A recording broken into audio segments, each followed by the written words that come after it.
안녕하십니까? 내 삶의 내비게이션 기독교 강요 함께 읽기 그 9번째 여정에 오신 여러분을 진심으로 환영합니다. 우리는 지금까지 믿음으로 그리스도와 연합하여 새로운 피조물이 되는 구원의 도리를 배웠습니다. 그렇다면 이제 우리에게는 한 가지 실제적인 질문이 남습니다. 이 새로운 생명은 어떤 원리로 살아가야 하는가 하는 점입니다. 오늘날 세상은 자아실현, 즉 나 자신을 위해 사는 삶을 최고의 가치로 여기라고 속삭이지만 성경은 우리에게 정반대의 길을 제시합니다. 바로 자기를 부인하고 십자가를 지는 삶입니다. 우리가 거듭난 목적은 단순히 죄를 용서받는 것에서 그치지 않습니다. 우리의 삶 전체가 하나님에 의해 순종하며 아담 안에서 잃어버렸던 그분의 형상을 그리스도 안에서 회복해가는 데 있습니다. 우리는 이것을 성화라고 부릅니다. 이번 시간에는 그리스도인 생활의 핵심 원리인 자기 부인이 무엇인지, 그리고 우리 삶의 고난을 의미하는 십자가를 지는 삶이 우리를 어떻게 빚어가는지 깊이 있게 배우겠습니다.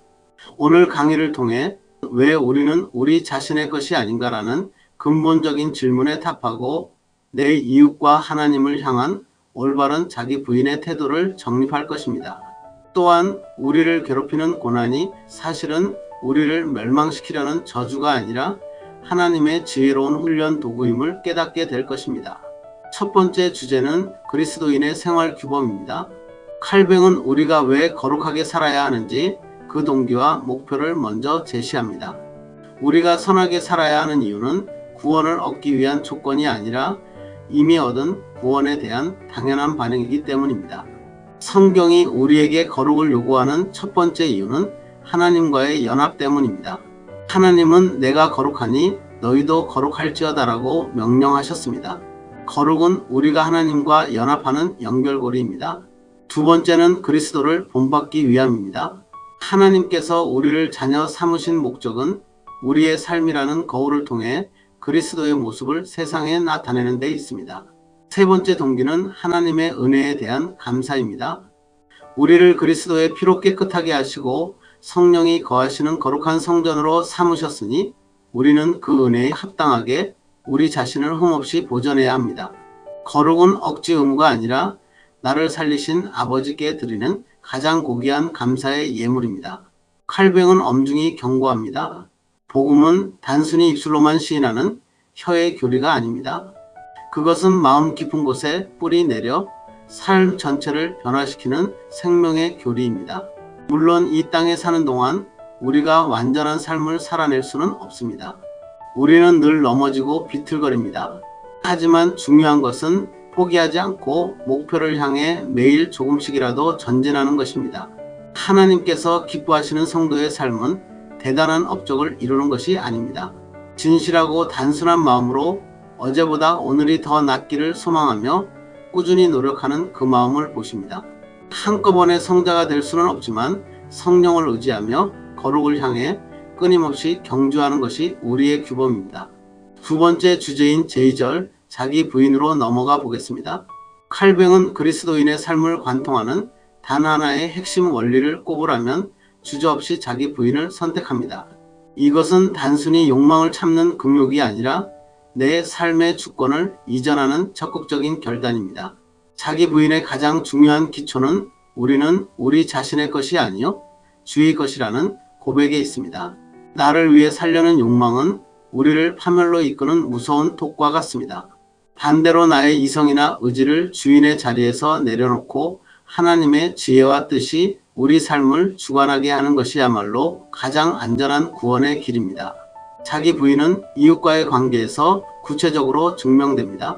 본능적인 이기심을 치료하기 위해 세 가지 자세가 필요한데 첫째는 겸손입니다. 나에게 있는 모든 재능이 나의 노력이 아닌 하나님의 선물임을 깨닫고 교만하지 않으며 남을 나보다 낮게 여기는 것입니다. 둘째는 섬김입니다. 하나님이 주신 은사를 나를 과시하는 데 쓰지 않고 교회의 유익을 위해 사용하는 선한 청지기의 삶을 사는 것입니다. 셋째는 사랑입니다. 심지어 원수일지라도 그 사람 안에 남아있는 하나님의 형상을 발견하고 그 가치를 인정하며 섬기는 단계까지 나아가는 것입니다. 자기 부인의 절정은 하나님과의 관계에서 나타납니다. 그것은 우리의 모든 소유와 마음의 소원까지도 하나님의 뜻에 맡기는 것입니다. 이 일이 잘 될 때 교만하여 내 공로로 돌리지 않고 감사하며 뜻대로 되지 않더라도 하나님의 선하신 섭리를 신뢰하며 인내하는 것입니다. 모든 상황에서 하나님의 주권을 인정하고 평온하게 자신을 맡기는 것이 진정한 자기 부인입니다. 마지막 주제인 제3절 십자가를 지는 삶입니다. 자기 부인이라는 내면의 원리가 삶의 현장에서 구체화될 때 우리는 그것을 자기 십자가를 지는 것이라고 부릅니다. 하나님께서는 왜 당신의 사랑하는 자녀들에게 고난이라는 십자가를 허락하실까요? 십자가의 첫 번째 목적은 우리의 교만을 꺾고 겸손하게 만드는 것입니다. 고난을 통해 우리는 자신의 무능함을 깨닫고 오직 하나님의 능력만을 의지하게 됩니다. 두 번째는 훈련입니다. 고난 속에서 하나님의 도우심을 경험하며 인내를 배우고 내 뜻이 아닌 하나님의 뜻에 복종하는 법을 익히게 하십니다. 세 번째는 우리를 바로잡기 위한 징계입니다. 십자가는 우리를 파멸시키려는 저주가 아니라 우리를 세상과 함께 정죄받지 않게 하시려는 아버지의 사랑의 채찍입니다. 목자가 길 잃은 양을 지팡이로 쳐서 안전한 길로 인도하듯 고난은 우리를 거룩한 길로 돌이키게 합니다. 십자가를 지는 것은 고통을 느끼지 못하는 목석이 되는 것이 아닙니다. 예수님께서도 겟세마네에서 죽게 되었다고 고민하며 기도하셨습니다. 우리도 슬픔과 아픔을 정직하게 표현할 수 있습니다. 하지만 우리는 절망하지 않습니다. 이 고난이 나의 유익을 위한 것임을 믿는 기독교적 인내를 통해 슬픔 중에도 영적인 기쁨과 감사를 잃지 않고 소망 가운데 나아갑니다. 특히 주님을 위해 혹은 의를 위해 박해를 받는 고난은 최고의 복입니다. 그것은 우리가 그리스도와 더욱 깊이 연합되고 있다는 증거이기 때문입니다. 십자가를 통과할 때 우리는 비로소 그리스도의 영광스러운 형상으로 빚어지게 됩니다. 오늘 우리는 그리스도인의 삶의 대원칙인 자기 부인과 십자가를 배웠습니다. 이는 나를 주장하고 내 꿈을 실현하려는 세속적 삶에서 돌이켜 나를 부인하고 하나님의 영광을 위해 나를 제물로 드리는 삶입니다. 십자가는 결코 우리를 죽이려는 저주가 아니라 우리를 가장 온전한 사람으로 빚어가는 하나님의 가장 지혜로운 훈련 도구입니다. 이번 한 주간 워크북을 통해 나의 시간과 재능, 재물을 사용하는 방식을 정직하게 돌아보시기 바랍니다. 여전히 내 것이라고 주장하며 내 고집대로 사용하던 영역이 있다면 나는 주의 것이라는 고백과 함께 주님의 뜻에 내어드리는 결단이 있기를 바랍니다. 지금 여러분을 힘들게 하는 십자가가 있다면 그것이 무엇인지 적어 보십시오. 그리고 오늘 배운 십자가의 세 가지 목적 중 하나님이 이 고난을 통해 나에게 가르치고자 하시는 것이 무엇인지 묵상해 보십시오. 절망 대신 그 배후에 숨겨진 아버지의 지혜로운 손길을 발견하시길 바랍니다.